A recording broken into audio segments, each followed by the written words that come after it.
మా గార్డెన్ ఉంది. నిన్నే పువ్వులు కోస్తుంది. ఇదిగోండి గులాబీలు, ఈరోజు కూడా ఈడే ఉంది.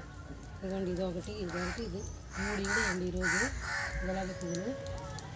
ఇదిగోండి ఇదంతా మా పచ్చిమిర్చి చెట్టు ఉంది. ఇదిగోండి వంకాయ చెట్లు, మల్లె చెట్టు, ఇదిగోండి మా సంపెంగ చెట్టు కూడా ఉందండి.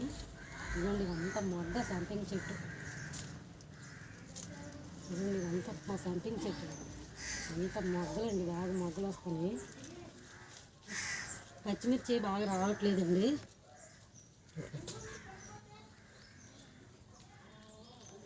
ఇదిగోండి పచ్చిమిర్చి ఎందుకో ముడుసుకుపోతానండి, చెట్లు దగ్గరికి అయిపోతున్నాయి. ఇదిగోండి పులిసిన మజ్జిగండి ఇస్తాను.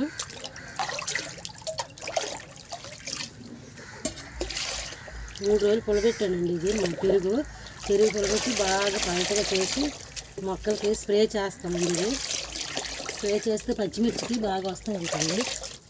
చూడండి ఇలా స్ప్రే చేస్తానండి. పులిసిన మజ్జిగండి ఇది.